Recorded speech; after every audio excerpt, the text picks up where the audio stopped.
You're lying! Oh my God. Oh, this probably should have been shot in the dark.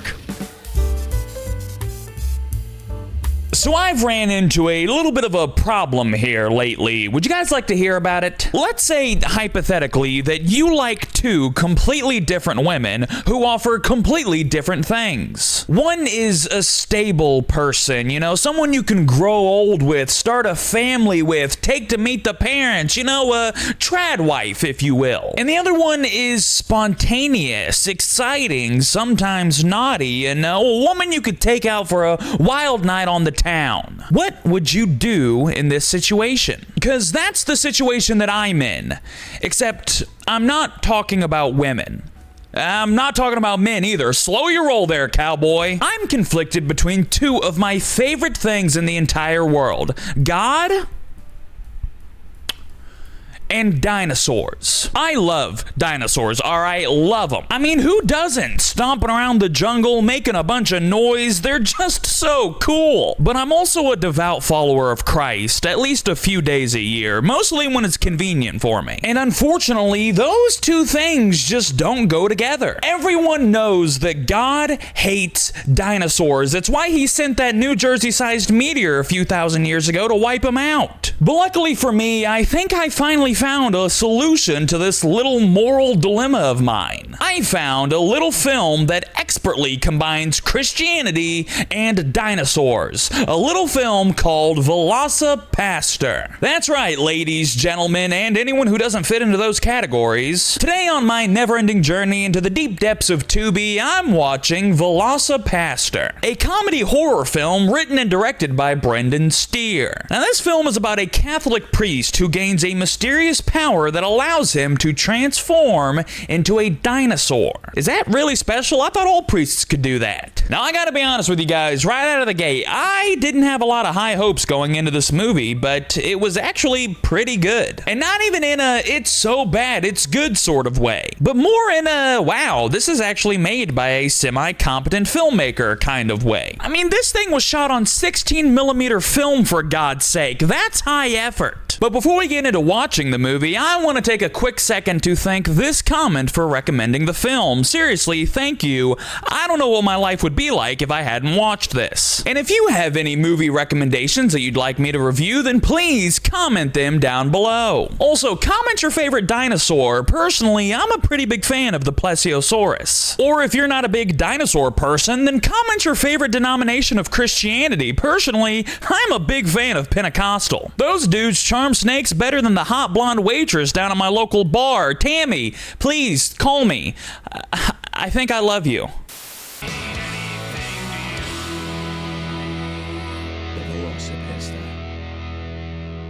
So the movie opens up with a warning that reads, Rated X by an all-Christian jury. Which might sound bad, but they also rate most topics at public school in X, so don't get too excited. We meet our main character, Father Doug Jones, who is giving a sermon on following God and being righteous. You know, basic church stuff. Amen.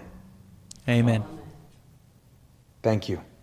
You're welcome. And God bless. You too. Also, is it just me, or does the cross in this church look really awkward? It's like the side pieces just aren't long enough. Did their depiction of Jesus have atrophied arms? Those things are barely gonna make it to his elbows. It's like you want him to rise again. After his sermon, Father Doug goes outside to talk to his parents, but unfortunately, he's a little too late, because these geezers get blown up by an exploding car. And in lieu of special effects, we just get some text on the screen that says, VFX, car on fire. And this is when I realized what this movie was going to be. Actually funny. It's not very often that these shitty movies make me laugh genuinely and on purpose, but this one got me. And it's going to continue to get me. I just know it. Back inside, Doug is being comforted by his fellow priest, Father Stewart, who has one of the best quotes I've ever heard put to film. So your parents died, Doug. It's what parents do.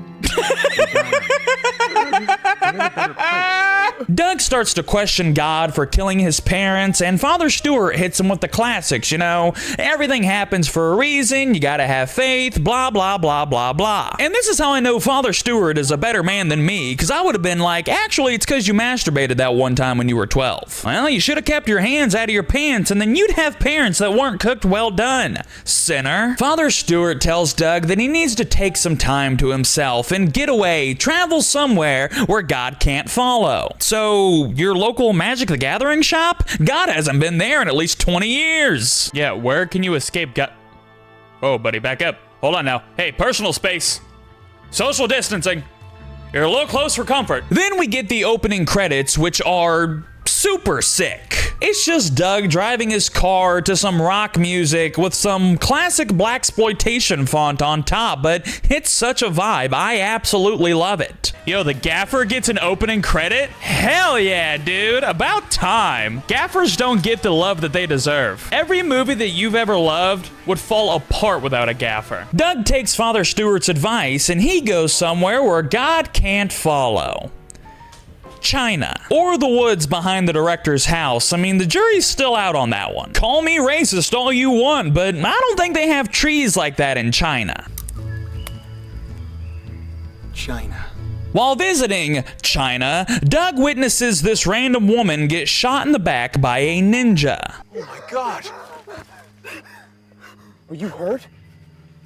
No, I think she's fine. But before dying, she gives Doug a dinosaur tooth and says that if he doesn't destroy it, then they will continue chasing him. Man, paleontologists are getting real aggressive these days, aren't they? She then calls him the Dragon Warrior before promptly passing away, which coincidentally is the exact same last words that my grandma said to me before she died. But she had dementia, so it probably didn't mean anything. She also forgot how spoons worked and thought she was married to John Wayne, so probably not that big of a deal. He examines the artifact and then cuts his hand and covers it with his blood, which causes him to pass out and wake up back home with Father Stewart. How the hell did you get out of the woods there, Doug? There was a ninja pointing an arrow right at you. If it's really that easy to get out of China, then please tell us your secrets. I'm sure there's a lot of people who would love to hear it. Doug wakes up in the middle of the night in a cold sweat, going on about how he's starving and can't stop this hunger, which really isn't that big of a deal. We've all had nights like that, brother. Go grab yourself an Uncrustable. He starts running through the streets and passes a prostitute named Carol who is being berated by her pimp,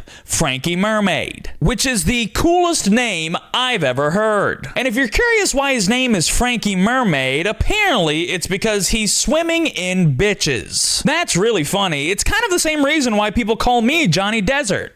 I'm in a bit of a drought. Doug wanders back into the woods, the exact same woods as earlier. Wait a minute, is this China? Because if that's the case, then China looks a hell of a lot like Eastern Kentucky now that I'm thinking about it. Carol also somehow happens to be in these woods and gets robbed by a thug who also somehow happens to be in these woods. Where the f are these woods at? Weren't you guys just in the city like 2 hours ago? Did you stumble into a parallel universe? Is this the back rooms? Doug witnesses Carol getting robbed, and it causes him to go through a transformation, becoming a dinosaur.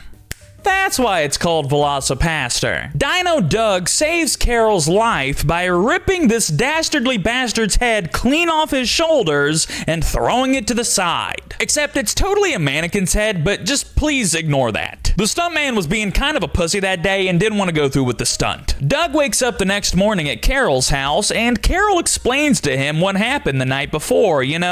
Turning into a dinosaur and killing some thug in the woods. We all have bad Saturday nights. I don't believe you. Dinosaurs never existed. And even if they did, I don't. And the camera work in this scene is pretty cool. It's like real shaky and zooming in and out, and it just feels really intimate. It feels very John Waters-y, if that's a word. It's not. Carol takes Doug to see what's left of the body, but first he has to put some clothes on, so she gives him this cute orange romper. God damn it, what did they do to Velma now? Doug freaks out at the sight of the body, how it's not very Christ-like to kill people and hang out with hookers. But Carol tries to convince Doug that this ability is a gift from God. This is a chance to punish the wicked and rid the world of evil people. But as convincing as this chick can be, Doug refuses her proposal of angelic vigilantism and runs to confession.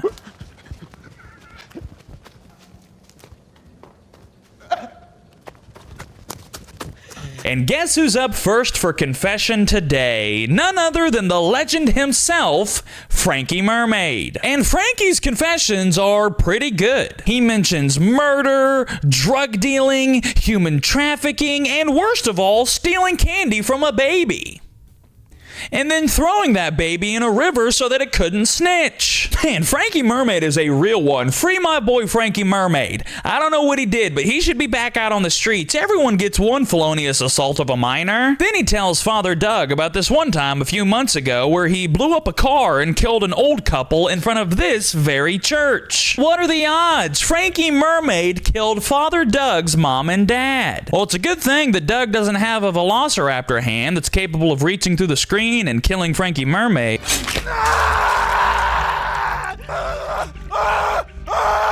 Doug then goes back to Carol's apartment, somehow completely getting away with murder in the confessional booth. Nobody came in after Frankie? Was it a slow day there, Doug? Doug realizes that maybe he was meant to clean the streets using his new power, cause killing one pimp has completely changed his perspective on vigilante murder. He's not very strong in his convictions. This guy changes his opinions faster than your father watching Fox News. Yeah, I wouldn't put your fingers in there, Father. I know where that mouth's been, and it's nowhere good. Then we go back to China to see the ninjas from earlier, and I just noticed that this clan is made up entirely of white dudes and one Asian guy with a suspiciously trimmed mustache. Whoa, guys, what kind of ninjas are you? Also, the ninjas are running a drug trade, but who isn't these days? Have you seen the price of eggs? How are people supposed to afford rent without selling half ounces of weed to elementary school teachers? I just can't wrap my head around that. Father Stewart catches Doug hanging out with Carol and is very disapproving, partly because Carol is a woman and partly because Doug is wearing jeans. But can you blame him? These priest outfits look mighty uncomfortable. I bet you get mad wedgies in those things. Later on, he confronts Doug about this new female friend and mentions Doug's vow of chastity. Wait a minute, Catholic priests are celibate? Well, no wonder they're always messing with the altar boys. These guys are hornier than a bull. Doug tells Stewart about the whole dinosaur situation, and Stewart recommends an exorcism, saying that God doesn't want people to die. Well, I don't know if you know this, Father Stewart, but he did kill his one and only son. It's a pretty big part of the story. Father Stewart locks Doug in his room until he can arrange the exorcism and tells him not to leave no matter what. But what if he has to poop? What if he has to take a holy shit?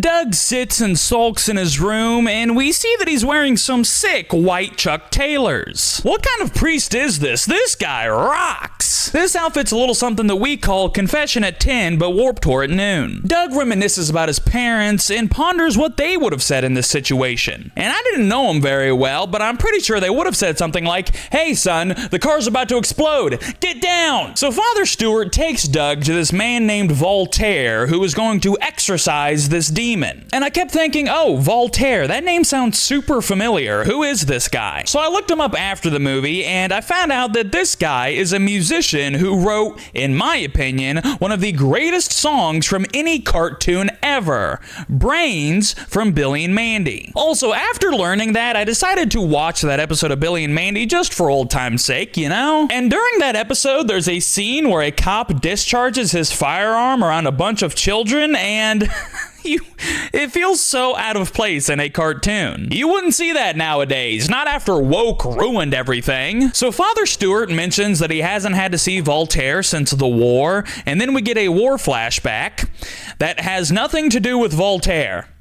And it's really funny. I watched this scene like 6 times just to make sure I wasn't missing something, but sure enough, Voltaire isn't mentioned in this flashback once. This movie gaslighted me into thinking that I missed an important plot point. This movie might have been made by a genius. Voltaire performs the ceremony while Father Stewart just rocks this card back and forth like he's trying to put a baby to sleep. But the ceremony doesn't quite go how they were expecting, because Doug turns into a dinosaur and attacks Father Stewart, and then runs off. Perfectly reasonable reaction, sir. Have a good day. That's some pretty good effect. Okay, the rubber glove, maybe not so much. Doug finds himself back in the woods, again, because this movie could only afford to film at the public park. And while out for this nice little midnight stroll, he runs into a group of ninjas. And the ninjas start to formulate their plan of attack, and while this is going on, we get some background exposition on one of the ninjas. He gives a little bit of his backstory and talks about his girl back home and how she always wanted what was best for him, how much he misses her, how much he loves her, and how he can't wait to get back to her. And then he goes and gets killed by Doug.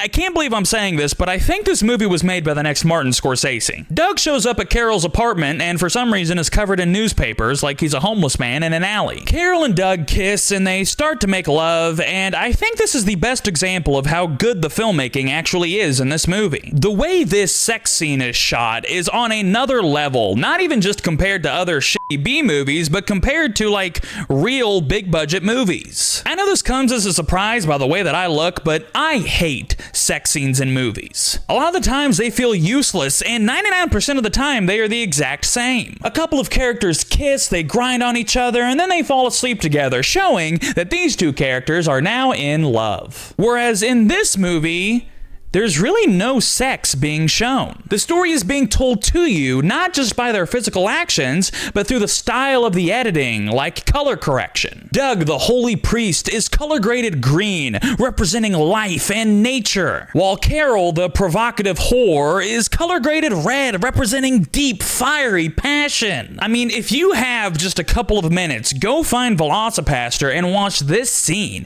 It is expertly done. Like this one shot where they're reaching towards each other, this internal struggle for each other's love. But it's cropped where they're on top of each other, so we don't see them in the same scene. It's so good. I can't believe I'm saying this, but VelociPastor might have one of my favorite styles in any movie ever. I'm not okay. While laying in bed the next morning, ninjas break in and Doug and Carol fight them off because apparently Carol is a badass and knows karate. And here I am, thinking she was no better than your common 2-bit lot lizard. That's the last time I'd judge a book by its cover. The last ninja tells Doug to remember his faith before passing out, which somehow leads them to the ninja camp. And at the ninja camp is Father Stewart. How did he get here? I don't know. Stop asking stupid questions and just enjoy the ride. Father Stewart is being interrogated by the leader of this ninja clan named Wei Chan, who explains to Stewart that these aren't just any ninjas. These are Templar ninjas. Holy warriors set on forcing the world to convert to Christianity. That's right, Catholic ninjas. This might be the greatest movie ever made. The Templar ninjas' master plan is to smuggle the greatest cocaine into the United States, get everyone addicted, and then cut off the supply, leaving everyone no choice but to join a support group ran by the Templar ninjas. It's a foolproof plan when you think about it. I'm pretty sure that's what the CIA did to the black community. Father Stewart protests and gets stabbed for his insubordination, and I'm pretty sure he's dead. We don't see him for the rest of the movie, but maybe it's because the actor had to get back to his daytime management job at the local subway. We watch as Doug gets ready to go fight the Templar ninjas, and he puts on this leather jacket, and I was really hoping that it would be like a leather priest jacket with the little white collar on it, but it wasn't.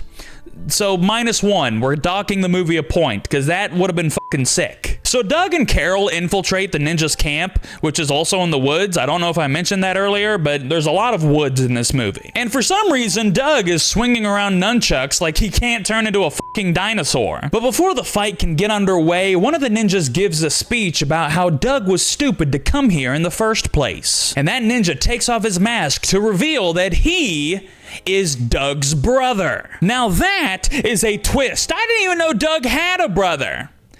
Maybe because they never mentioned that he had a brother. This is what I'm talking about. This movie is so good at dissecting the overuse of film tropes. In this example, the plot twist. Nowadays, it's almost a twist when a movie doesn't have a twist. And this movie parodies the twist so well by not setting up a twist at all, but then just doing it anyways. And they replay the same flashback sequences from earlier with Doug and his parents, but now they pan to the side and Doug's brother is just sitting there not being involved, and it's fucking hilarious.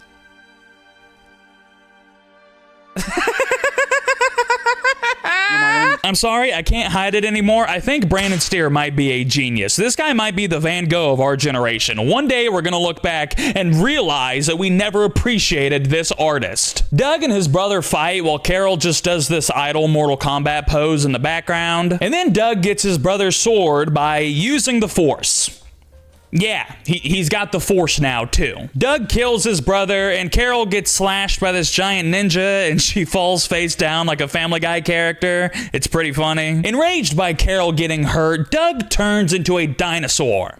And this fight probably should have been shot at dark. This is how I look after a 12-hour work shift. Who is that? The Hunchback of the Jurassic period? Did you guys know that scientists have discovered a new dinosaur? They're thinking about calling it Scoliosis Rex. Doug kills all the other ninjas, but gets shot in the leg with an arrow that's dosed in anti-venom that turns him back into a human and takes his powers away. Wei Chan tells Doug that there used to be many like him, many dragon warriors, before the Templar ninjas either killed them or used them.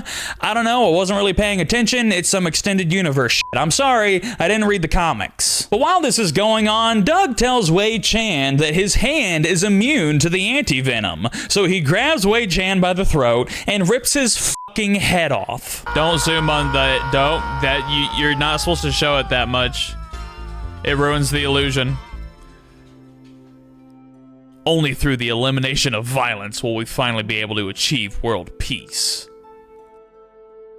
Who said that? Gandhi? Gandhi said that! This movie wastes no time switching gears. It's all gas, no brakes. The movie goes from plot, exposition, character development, story to just never mind, the villain's dead. Movie's over. Later on, Doug visits Carol at the hospital, but I guess they couldn't afford like a real hospital, so they're just in an examination room at a doctor's office, but it's shot so seriously, and I can't take it anymore. I've got to stop watching this movie. It's ruining my perception of art. And the movie ends with Doug and Carol planning to travel the world and fight the Templar ninjas for the rest of their days. Just a little bit of sequel bait, if you will. And that's it. That's it for VelociPastor. And I've just got to say, this movie might have changed my life. I've been watching schlocky movies for quite a while, long before I ever started talking about them on YouTube for thousands, sometimes even hundreds of viewers. And this is the first time out of all of those movies that I can genuinely say this is a good film. I know it sounds crazy, but VelociPastor is a one-of-a-kind work of art made by people who are passionate about the project. Most of these movies are a quick thrown-together cash grab or a vanity project. And it comes across most by who they put in these movies. Most of the time, it's former adult film stars who need to give their poor foom-fooms a break, or it's a college frat bro whose only exposure to cinema is the Fight Club poster that's still hanging on his wall. But this movie feels like it was made by people who actually cared. Fernando de Castro deserves an Oscar nomination for his performance as Frankie Mermaid. I mean, he gives it his all, and it's awesome. This is the first time I'm saying it, and maybe the only time I ever say this, but if you've never seen this movie, go watch it. And that's really all I have to say. So if you stuck around to the end of this video, then thank you. Seriously, from the bottom of my heart, it means more than you'll ever know. Drop a like if you'd like, subscribe for some more terrible Tubi reviews, and drop a few movie recommendations down below if you've got them. And you know,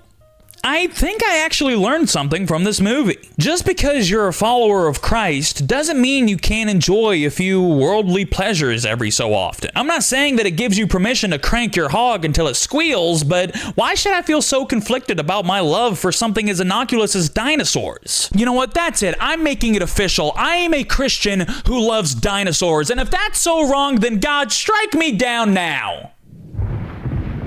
Oh, I'm sorry, God. I'm sorry. Please, I'm sorry. Ah!